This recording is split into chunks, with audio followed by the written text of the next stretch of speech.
0% commission, low and fair prices. Download Volta app now. Enjoy Voltastic rides. నమస్తే, నేను Keshav. Welcome to Suman TV. ఆంధ్రప్రదేశ్లో పొత్తు పొడిచింది. BJP, Janasena, Telugu Desam కూటమిగా మారి 2014 నాటి ఈక్వేషన్ తరహాలోనే 2024 ఎన్నికల్ని ఎదుర్కోబోతున్నాయనేటువంటి ప్రచారం గత కొంతకాలంగా జరుగుతుంది. దానికి తగ్గట్టుగానే గత 3 రోజులుగా ఢిల్లీ వేదికగా ఏపీ పాలిటిక్స్ వేడెక్కినటువంటి పరిస్థితి. ఫైనల్గా 3 పార్టీలు కలిసి పోటీ చేయాలని నిర్ణయం తీసుకున్నాయి. అలానే పొత్తులో భాగంగా ఎవరికి ఎన్ని సీట్లు ఇవ్వాలనే అంశం పైన కూడా ఒక స్పష్టత వచ్చేసింది. అయితే ఎక్కడెక్కడ పోటీ చేయాలి, ఎవరెవరు బరిలో దిగాలి, ఈ అంశం మాత్రమే ప్రస్తుతానికి పెండింగ్లో ఉన్నటువంటి పరిస్థితి. ఈ నేపథ్యంలో అటు తెలుగుదేశం పార్టీ, ఇటు జనసేన అధినేత కూడా ఢిల్లీలో చక్కబెట్టాల్సిన వ్యవహారాలన్నీ పూర్తి చేసుకుని సొంత రాష్ట్రానికి తిరిగి వెళ్ళేటువంటి ప్రయత్నాల్లో ఉన్నారు. అలానే ఇరు పార్టీల నాయకులతో కూడా సంప్రదింపులు జరిపారు. క్లియర్గా తమ పార్టీలో ఉన్నటువంటి కీలక నేతలందరికీ కూడా పొత్తు సక్సెస్ చేసే విధంగా బహిరంగంగానే ప్రజల్లోకి వెళ్ళేటువంటి, అంటే ఈ అంశాన్ని, ఎజెండాని ప్రజల్లోకి తీసుకెళ్లేటువంటి క్రమంలో ముఖ్యమైనటువంటి నేతలందరూ కూడా కీలక పాత్ర, క్రియాశీల పాత్ర పోషించాలని సూచనలు చేసినట్టుగా తెలుస్తుంది. ఈ సమయంలోనే ఈ 3 పార్టీలు కలిసి పొత్తులో వెళ్ళేటువంటి క్రమంలో ఎన్ని సీట్లు, ఎవరెవరు బరిలో దిగబోతున్నారు, ఈ అంశాలపైన ఢిల్లీ నుంచి ఒక సమాచారం అందుతుంది. ఒకసారి మనం డిస్కస్ చేసేటువంటి ప్రయత్నం చేద్దాం. ఏం జరగబోతోంది దీనికి సంబంధించినటువంటి అంశాన్ని, ప్రధానంగా బీజేపీకి ఇవ్వాల్సినటువంటి సీట్లపైన ఇక్కడ చర్చ ఎక్కువగా జరుగుతున్నటువంటి పరిస్థితి ఉంది. మొత్తం ఆంధ్రప్రదేశ్ అసెంబ్లీకి, అలానే పార్లమెంట్ స్థానాలకు సంబంధించి కూడా మొత్తం ఉన్నటువంటి స్థానాల సంఖ్య ఒకసారి మనం పరిశీలించేటువంటి ప్రయత్నం చేద్దాం. ఆంధ్రప్రదేశ్లో ఎమ్మెల్యే సీట్స్ ప్రకారం చూస్తే కనుక 175 సీట్లు బరిలో దిగాలి. అలానే ఎంపీ స్థానాల ప్రకారం చూస్తే కనుక 25 స్థానాలు బరిలో దిగాల్సినటువంటి పరిస్థితి ఉంది. ఈ నేపథ్యంలో ఇప్పటికే తెలుగుదేశం, జనసేన పార్టీలో ఒక స్పష్టత ఇచ్చేటువంటి ప్రయత్నం చేసినాయి.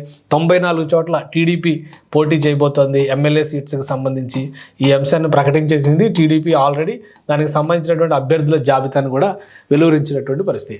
ఇక ఇదే ఎమ్మెల్యే సీట్లకు సంబంధించి జనసేన పార్టీ 24 చోట్ల బరిలో దిగబోతోంది. దీనికి సంబంధించినటువంటి జాబితాను కూడా ఎప్పటికే ప్రకటించేశారు. ఇక అంటే మిగిలినటువంటి స్థానాల్లో ఇంకొక 57 సీట్లకు సంబంధించినటువంటి ప్రకటన ఉంది. ఆ 57 సీట్లకు సంబంధించి కూడా పెండింగ్లో పెట్టినటువంటి పరిస్థితి. ఇక ఎంపీ స్థానాలకు సంబంధించి టీడీపీ క్లారిటీ ఇవ్వకపోయినా ఇంకా జనసేన పార్టీకి 3 స్థానాలు కేటాయిస్తున్నట్టుగా చెప్పారు. మిగిలిన స్థానాలు అంటే మొత్తం మీద 25 స్థానాలు ఉన్నాయి కాబట్టి 22 స్థానాలు ఉన్నాయి. అందులో బీజేపీకి ఎన్ని సీట్లు కేటాయిస్తారనే అంశంపైనే ఒక క్లారిటీ ఇచ్చారు. 6 సీట్లు బీజేపీకి కేటాయించేటువంటి పక్షంలో జనసేనకి 2 ఎంపీ సీట్లు ఇస్తారనేటువంటి చర్చ జరిగింది. సో ఇప్పుడు ఫైనల్గా వచ్చినటువంటి అంచనాల ప్రకారం చూస్తే కనుక పొత్తులో భాగంగా సీట్ల సర్దుబాటు అంశం పైన 3 పార్టీల మధ్య ఒక క్లారిటీ వచ్చినట్టుగా తెలుస్తోంది. ఆ క్లారిటీ ఏంటి అనేది ఒకసారి మనం పరిశీలించేటువంటి ప్రయత్నం చేద్దాం. రాష్ట్రంలో కూటమిగా టీడీపీ, బీజేపీ, జనసేన 3 పార్టీలు కలిసి ముందడుగు వేయాలనేటువంటి విషయంలో ఒక క్లారిటీ వచ్చింది. ఈ క్రమంలోనే మొత్తం 175 అసెంబ్లీ సీట్లలో టీడీపీ 145 చోట్ల బరిలో దిగబోతుంది. బీజేపీ 6 చోట్ల బరిలో దిగబోతుంది.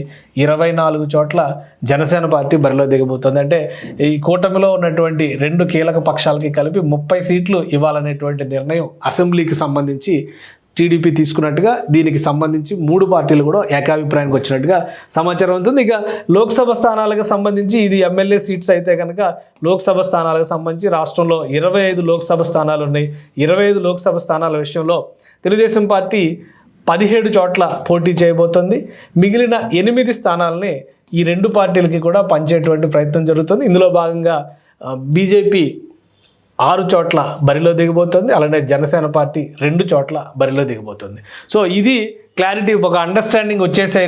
3 పార్టీలు కూడా ఒక అండర్స్టాండింగ్ వచ్చేసాయి. పొత్తు ప్రకారం బరిలో దిగబోతున్నాం, ఎన్నికల్లోకి రాబోతున్నాం. ఎన్నికల క్షేత్రంలో ప్రజలకి ఈ పొత్తును సక్సెస్ చేసే విధంగా ప్రజలకి ఎందుకు పొత్తు పెట్టుకోవాల్సి వచ్చింది, ఈ అంశాలపైన వివరించేటువంటి క్రమంలోనే జనసేన, టీడీపీ నేతలు వ్యూహాత్మకంగా కీలక నేతలందరికీ కూడా ఇప్పటికే సమాచారం ఇచ్చినట్టుగా తెలుస్తుంది. ఇక ఇక్కడ బీజేపీకి ఇవ్వబోయేటువంటి స్థానాలు ఏంటి, ప్రధానమైనటువంటి ఈరోజు డిసైడ్ అయినటువంటివి చెప్తుంది. 6 స్థానాలు అనేటువంటి చర్చ నడుస్తుంది. ఈ 6 స్థానాల్లో బీజేపీకి ఏ స్థానాలు ఇవ్వబోతున్నారు అనేది ఆసక్తికరంగా మారింది. ముందుగా ఎంపీ స్థానాల పరంగా చూస్తే కనుక బీజేపీ బలంగా ఆశిస్తుంది, ఎక్కువగా ఫోకస్ పెడుతుంది కూడా. లోక్సభ స్థానాలకు సంబంధించినటువంటి సీట్లపైనే ఎక్కువ ఇంట్రెస్ట్ చూపిస్తున్నటువంటి పరిస్థితి ఉంది. ఈ నేపథ్యంలోనే బీజేపీ గత కొద్ది రోజులుగా 8 స్థానాలు, 10 స్థానాలు, 12 స్థానాలు అనేటువంటి చర్చ జరిగింది. ఫైనల్గా ఇప్పుడు జరిగినటువంటి పరిణామాల నేపథ్యంలో 6 సీట్లు కన్ఫర్మ్ చేయాలనేటువంటి నిర్ణయానికి వచ్చినటువంటి నేపథ్యంలో ఒకసారి ఆ లిస్టులు ఏమేమి ఉన్నాయో చూసేటువంటి ప్రయత్నం చేద్దాం. ఒకటి, ఉమ్మడిగా చూసేటువంటి క్రమంలో ఇక్కడ మనం ఒక 5 సీట్ల జాబితాని ఇప్పటికే మనం చూస్తున్నాము. ఎందుకంటే అరకు ఇది రిజర్వ్డ్ కాన్స్టిట్యున్సీ, ఎస్టీ లోక్సభ స్థానం. సో ఈ స్థానం బీజేపీ కోటాలకు వెళ్ళేటువంటి అవకాశాలు ఎక్కువగా ఉన్నాయి. బీజేపీ నేతలు గత కొంతకాలంగా ప్రచారం చేస్తున్నారు. అక్కడ ఆ ప్రాంతం నుంచి రిప్రజెంట్ చేస్తున్నటువంటి కొంతమంది నేతల పేర్లు కూడా వినిపిస్తున్నాయి, టికెట్ ఎవరికి ఇవ్వచ్చు అనేటువంటి అంశం పైన. సో అరకు విషయంలో ఎలాంటి డౌట్ లేదు. ఆనవాయితీ ప్రకారం ప్రతిసారి కూడా విశాఖని బీజేపీ తీసుకునేటువంటి అవకాశం ఉండేది. బీజేపీ పార్లమెంట్ స్థానాన్ని, విశాఖ లోక్సభ స్థానాన్ని బీజేపీ పోటీ చేసినటువంటి సందర్భాలు ఉన్నాయి.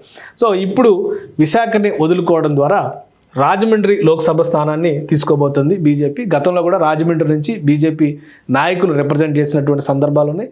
ఎస్పీబీవీకే సత్యనారాయణ అనేటువంటి ఆయన కేంద్ర మంత్రిగా కూడా అక్కడి నుంచి ఎంపీగా గెలుపొంది కేంద్ర మంత్రిగా కూడా రిప్రజెంట్ చేసినటువంటి పరిస్థితి ఉంది. సో ఈసారి చాలా కాలం తర్వాత, అంటే బహుశా 1999 తర్వాత బీజేపీ రాజమండ్రి స్థానాన్ని తీసుకోబోతుంది.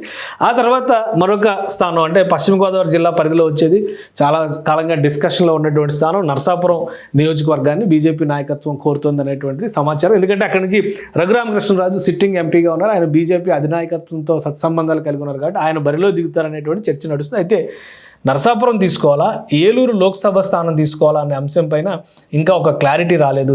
ఈ 2 నియోజకవర్గాల్లో ఏదో ఒక సీటు తీసుకునేటువంటి స్కోప్ ఎక్కువగా కనిపిస్తుంది భారతీయ జనతా పార్టీకి సంబంధించి అధినాయకత్వం. ఎందుకంటే సీట్ల సర్దుబాటు, అభ్యర్థుల ప్రకటనకు సంబంధించి మరొక సిట్టింగ్ ఉండేటువంటి అవకాశం ఉంది. జనసేన, బీజేపీ, టీడీపీ అధినేతలు మరొకసారి సమావేశం అయ్యేటువంటి అవకాశం ఉంది. కాబట్టి ప్రస్తుతానికి 6-6 అనేటువంటి కాంబినేషన్ని 2 పార్టీలు డిసైడ్ చేసినప్పటికీ కూడా ఆ విషయంలో, అంటే ఆ 3 పార్టీలు ఒక క్లారిటీకి వచ్చినా కానీ అభ్యర్థులు సీట్ల విషయంలో ఇంకా కొంత గందరగోళం ఉన్నటువంటి పరిస్థితి ఉంది. ఇక మరొక నియోజకవర్గం రాయలసీమలో మరొక 2 నియోజకవర్గాలకు సంబంధించినటువంటి చర్చ నడుస్తుంది. రాయలసీమలో ఎక్కడెక్కడ బరిలో దిగాలి, అందులో ప్రధానంగా వినిపిస్తున్నటువంటి నియోజకవర్గం పేరు రాజంపేట నియోజకవర్గం. ఇక్కడ నుంచి మాజీ సీఎం కిరణ్ కుమార్ రెడ్డి బరిలో దిగుతారనేటువంటి ప్రచారం ఎక్కువగా వినిపిస్తుంది. సో ఈ నేపథ్యంలో రాజంపేట సీటు విషయంలో కూడా క్లారిటీ ఉంది. అయితే ఆ సీట్లో ఇప్పుడు మిథున్ రెడ్డి వైసీపీ ఎంపీగా ఉన్నారు. అది ఒక వైసీపీ కంచుకోవడానికి భావించేటువంటి పరిస్థితి ఉంది. కానీ అక్కడి నుంచి బీజేపీ తమ అభ్యర్థిని బరిలో నిలపాలనేటువంటి ఆలోచన చేస్తుంది. సో రాజంపేటకు సంబంధించినటువంటి అంశం అది. ఇక మరొక నియోజకవర్గం, ఏ నియోజకవర్గం అనే దాని మీద కూడా అక్కడ చర్చ నడుస్తుంది. ఎందుకంటే తిరుపతి లోక్సభ స్థానం ఇది ఎస్సీ రిజర్వ్డ్ కాన్స్టిట్యున్సీ. ఇక్కడ గత ఉప ఎన్నికల్లో బీజేపీ తమ అభ్యర్థిని నిలబెట్టినటువంటి పరిస్థితి ఉంది. కాబట్టి తిరుపతి లోక్సభ స్థానం పైన కూడా విస్తృతమైన చర్చ జరుగుతుంది. తిరుపతి లోక్సభ స్థానం లేదా హిందూపురం లోక్సభ స్థానం, ఇక్కడ కూడా ఒక ఆప్షన్ ఉంది. దీని మీద కూడా ఇంకా ఒక క్లారిటీ రాలేదు. తిరుపతి లోక్సభ స్థానం లేదా హిందూపురం లోక్సభ స్థానం, ఈ రెండిట్లో ఒక నియోజకవర్గాన్ని భారతీయ జనతా పార్టీ కోరుతుంది. హిందూపురం విషయంలో ఏంటంటే ఇది బీసీ సీటుగా మలచాలనేటువంటి ఆలోచనతో తెలుగుదేశం పార్టీ తమ పార్టీకి సంబంధించినటువంటి మాజీ ఎంపీ బీకే పార్థసారథిని అక్కడి నుంచి ఆయన ఇన్ఛార్జిగా పెట్టినటువంటి పరిస్థితి ఉంది. కాబట్టి కొన్ని మార్పులు చేర్పులు, 3 పార్టీల కలయిక నేపథ్యంలో ఖచ్చితంగా ఒక మార్పులు చేర్పులు జరిగేటువంటి అవకాశం ఉంది. బీజేపీ, టీడీపీ, జనసేన కాంబినేషన్లో అనేటువంటి చర్చ వస్తుంది. కాబట్టి అందుకనే జాబితాని ఇంకా అనౌన్స్ చేయలేదు అనేటువంటి అభిప్రాయం. ఇక ఇవి 5 నియోజకవర్గాలకు సంబంధించి లోక్సభ స్థానాల విషయంలో 5 నియోజకవర్గాలకు సంబంధించినటువంటి లిస్ట్ ఇది. అయితే 6వ నియోజకవర్గం ఏంటి అనేటువంటి అంశానికి ఇక్కడ ఒక చర్చ ఏంటంటే, అనకాపల్లి నియోజకవర్గంలో జనసేన పార్టీ తన అభ్యర్థిని నిలబెట్టాలి అనేటువంటి ఆలోచనతో ఉంది అనే చర్చ జరిగింది. అనకాపల్లి నియోజకవర్గం జనసేన కేటాయించినటువంటి 3 నియోజకవర్గాల్లో అనకాపల్లి ఒకటి, మచిలీపట్నం, కాకినాడ, అలా అనకాపల్లి, ఈ 3 మీద చర్చ జరిగింది. అయితే అనూహ్యంగా 6వ నియోజకవర్గంగా జనసేన పార్టీ అనకాపల్లిని వదులుకోవాలనేటువంటి నిర్ణయం తీసుకుంది. బీజేపీ కోటాలోకి అనకాపల్లి వెళుతుంది. ఇక్కడ అనకాపల్లి నియోజకవర్గంలో బీసీ వర్గాలకు చెందిన వాళ్ళు కానీ లేదా పార్టీకి సుదీర్ఘకాలంగా సేవలు అందించినటువంటి వాళ్ళని కానీ భారతీయ జనతా పార్టీ అభ్యర్థిగా నిలబెట్టేటువంటి అవకాశం ఉంది. ఎందుకంటే విశాఖ జిల్లాలో చాలామంది నాయకులు భారతీయ జనతా పార్టీ కోసం దశాబ్దాలుగా పనిచేస్తున్నటువంటి వాళ్ళు ఉన్నారు. అలానే మాజీ ఎమ్మెల్సీ మాధవ్ లాంటి వాళ్ళు కానీ, అలానే విష్ణు కుమార్ రాజు లాంటి వాళ్ళు, మాజీ ఎమ్మెల్యే, ఇలాంటి వాళ్ళందరూ కూడా సర్వీసెస్ చేస్తున్నటువంటి వాళ్ళు ఉన్నారు. కాబట్టి సో ఎవరిని చాయిస్గా తీసుకోబోతుంది, లేదా కొత్తగా ఇంకెవరినైనా అక్కడి నుంచి బరిలో నిలుపుతారా అనేది ప్రస్తుతానికి ఇంకా డిసైడ్ కాకపోయినా కానీ అనకాపల్లిని 6వ ఎంపీ సీటుగా భారతీయ జనతా పార్టీ ఖరారు చేసినట్టుగా ఒక సమాచారం వస్తుంది. సో మొత్తం మీద 6 ఎంపీ సీట్లు బీజేపీ తీసుకోబోయేటువంటి 6 ఎంపీ సీట్లు ఇవే అనేటువంటిది ఒక కన్క్లూజన్. ఇక ఎమ్మెల్యే సీట్ల విషయంలో బీజేపీ పెద్దగా ఒత్తిడి చేసినటువంటి పరిస్థితి లేదు. 12 సీట్లు అన్నారు, 25 సీట్లు అన్నారు, 18 సీట్లు అన్నారు, మొత్తం అన్నీ కలిపి ఫైనల్గా 6 సీట్లకే కేంద్ర పార్టీ నాయకత్వం అంగీకరించినట్టుగా తెలుస్తుంది.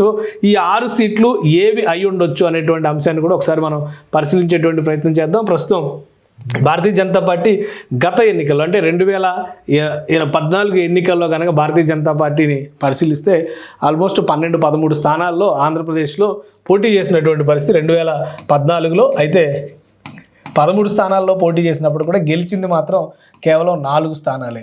సో ఈ అనుభవాన్ని దృష్టిలో పెట్టుకొని గెలవగలిగేటువంటి సీట్లపైన ఎక్కువ ఫోకస్ పెట్టాలి. అలానే లోక్సభ స్థానాల విషయంలో డిఫరెంట్ మెకానిజం ఉపయోగించాలి. కేంద్రంలో ఖచ్చితంగా నరేంద్ర మోడీ సర్కారు వస్తుంది కాబట్టి ఆ పాజిటివ్ నేచర్ని ప్రజల్లోకి తీసుకెళ్తే కేంద్రంలో అంటే లోక్సభ ఓట్లు బీజేపీకి ట్రాన్స్ఫర్ అవ్వడానికి ఎక్కువ శాతం అవకాశం ఉంది అనేటువంటి ఆలోచన బీజేపీ అధినాయకత్వం చేస్తుంది. దీనికి సంబంధించినటువంటి క్షేత్రస్థాయి నివేదికలను కూడా తెప్పించుకున్నట్టుగా సమాచారం ఉంది. ఈ నేపథ్యంలోనే లోక్సభ సీట్ల విషయంలో మాత్రం కొంత పట్టుదలగా చర్చలు జరిగినట్టుగా తెలుస్తుంది.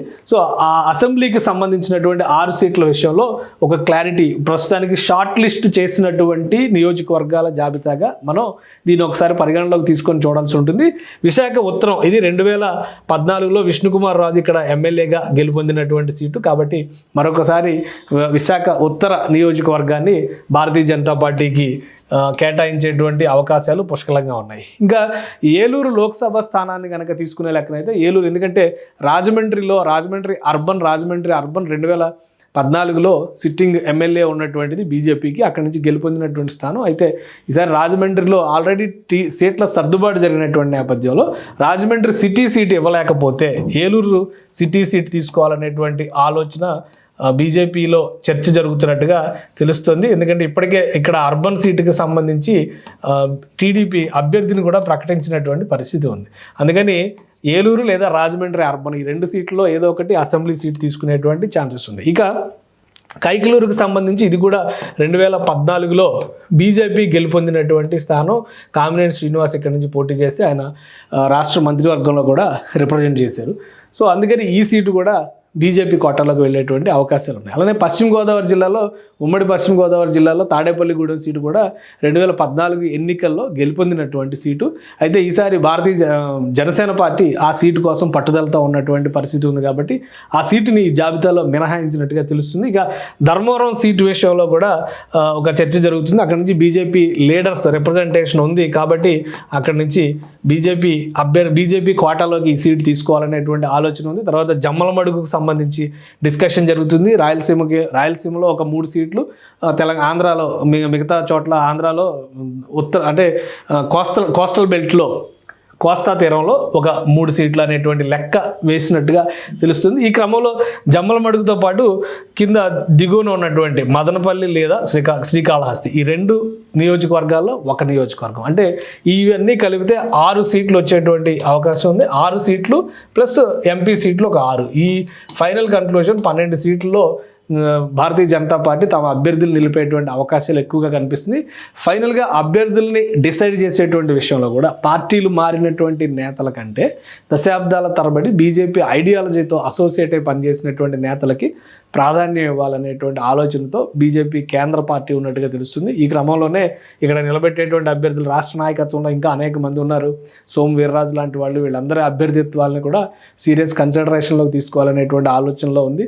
గత ఎన్నికల్లో పాడేరు నుంచి పోటీ చేసినటువంటి అనుభవం ఉంది, నరసరావుపేట నుంచి పోటీ చేసినటువంటి అనుభవం ఉంది, మదనపల్లి నుంచి పోటీ చేసినటువంటి అనుభవం ఉంది. కానీ అక్కడ పోటీ చేసినటువంటి అభ్యర్థులు ఓటమి పాలవడం, 10-15 వేల ఓట్ల తేడాతో ఓడిపోయినటువంటి చరిత్ర ఉండడం, ఈ అనుభవాలన్నింటినీ దృష్టిలో ఉంచుకొని వలస నేతల కంటే కూడా పార్టీని నమ్ముకుని పనిచేసినటువంటి వాళ్ళకి ఎక్కువ ప్రాధాన్యం ఇవ్వాలనేటువంటి ఆలోచన చేస్తున్నట్టుగా తెలుస్తుంది. సీట్ల విషయంలో, నంబర్ విషయంలో క్లారిటీ వచ్చింది. అభ్యర్థులు అలానే స్థానాల విషయంలో క్లారిటీ కోసం మరో దఫా బీజేపీ, టీడీపీ, జనసేన అధినాయకుల మధ్య చర్చలు జరిగేటువంటి అవకాశాలు అయితే స్పష్టంగా ఉన్నాయి.